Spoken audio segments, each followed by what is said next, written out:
සුබ දවසක් කියලා පිළිගන්නවා. අදත් ඔයා ඔන්ලයින් ගයිඩ් එකේ වෙතින් ගෙන තවත් වීඩියෝකට. ඉතින් අපි හැමෝම භාවිත කරන සෝෂල් මීඩියා එකක් තමයි WhatsApp කියන්නේ.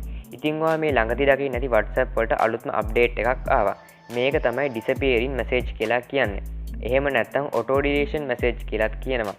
ඉතින් දැන් ඔයාට පුළුවන් ඔයාගේ iPhone එකට එහෙම නැත්නම් Android phone එකට මේ අලුත්ම අප්ඩේට් එක ලබා ගත්තට පස්සේ ඔයාගේ chat list දවස් 7ක් ඇතුළත auto delete වෙන විදිහට මේ අලුත්ම setting එක පාවිච්චි කරන්න පුළුවන්. එහෙනම් අපි වැඩි කතා නැතුව යමුද වීඩියෝ එකට.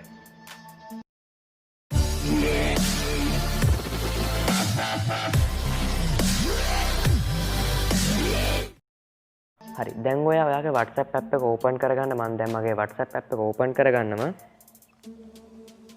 ඊට පස්සේ ඔයාලට කරන්න තියෙන්නේ ඔයා message delete කරන්න auto delete කරන්න බලාපොරොත්තු වෙන එකනාගේ profile එකට යන්න. මම දැන් ඒකේ profile එකට යනවා.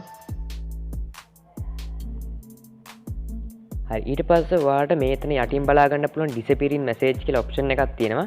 අන්න ඒක සර touch කරගන්න. ඊට පස්සේ ඔයාලට මේ විදිහට message එකක් එනවා. මේ message එක මේක වැඩ කරන්නේ කොහොමද කියලා ඔයාලට පොඩි අවබෝධයක් ගන්න පුළුවන්. ඊට පස්සේ ඔයාලට තව යටින් බටන් දෙකක් තියෙන බලා ගන්න පුළුවන්. එකක් තියෙනවා learn more කියලා. ඒ කියන්නේ ඔයාලට මේ learn more කියන බටන් එක touch කරොත් මේ කටි website එකට ගිහිල්ලා මේ ගැන තව පොඩි අවබෝධයක් ගන්න පුළුවන්. ඒ කියන්නේ තව විස්තර වගේක් තියෙනවා ඕන ඔයාලට ඒකත් කියව ගන්න පුළුවන්. එහෙම නැත්නම් ඔයාලට කරන් තියෙන continue කියලා බටන් එකක් තියෙනවා. අන්න එක touch කරගන්න. හරි ඊට පස්සේ ඔයා මේ වගේ තැනකට තමයි ඉන්නේ. මෙතනින් ඔයාලට යටින් බලා ගන්න පුළුවන් on off කියලා බටන් එකක් තියෙනවා. ඒකෙන් ඔයා මෙතන මේ on කියන බටන් එක touch කරගන්න.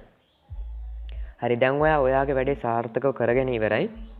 ඉතින් මේ ඔප්ෂන් එක තෝරගත්තට පස්සේ ඔයාලගේ මැසේජ් එක ඔයා යවන කෙනාට දවස් 7ක් ඇතුළත ඩිලීට් වෙනවා. කොහොම වෙතත් මේ මැසේජ් එක ලොක් වෙන්නේ නැහැ. හැබැයි ඔයාට මේක ඉතා හොඳ ෆීචර්ස් එකක් විදිහට භාවිතා කරන්න පුළුවන්. විශේෂයෙන්ම ඔයා පාස්වර්ඩ් එකක් එහෙම නැත්නම් කෝඩ් එකක් වගේ යවනවා නම් ඒ දේ ආරක්ෂිත සම්පූර්ණයෙන් අයින් කරගන්න අවශ්‍ය නම් chat එක දවස් 7ක් තුල යම්කිසි හේතුවක් නිසා ඔයාට සම්පූර්ණයෙන්ම auto delete වෙන option එකක් තිබුණා නම් හොඳයි කියලා හිතෙනවා නම් මේක පාවිච්චි කරන්න පුළුවන්. මේක අපි තේරුවොත් තවත් කෙනෙක්ට යන message එකදී අදාළ පුද්ගලයාට ඒක control කරන්න බෑ. එයාගේ message එක auto delete වෙලා යනවා. හැබැයි එයාට එතනදී screenshot එකක් අරගෙන තියාගන්න පුළුවන් වගේ දේවල් කරන්න පුළුවන්.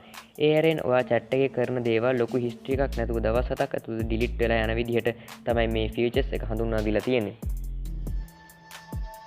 ඉතින් මං හිතනවා වීඩියෝ එක ඔයාලට ප්‍රයෝජනවත් වුණා කියලා. වීඩියෝ එක ප්‍රයෝජනවත් වුණා නම් ඔයාගේ නොදන්නා බලන්න වීඩියෝ එක share කරන්න. ඒ වගේම ඔයාගේ අදහස් පහලින් comment කරන්න අමතක කරන්න එපා.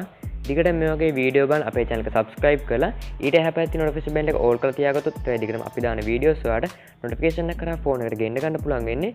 එහෙනම් අදත් වීඩියෝ එකත් එක්ක තුනට බොහොම ස්තුතියි. අපි online guide එකේ තව වීඩියෝ එකකින් හමු. එතකන් ඔබට සුබ දවසක්.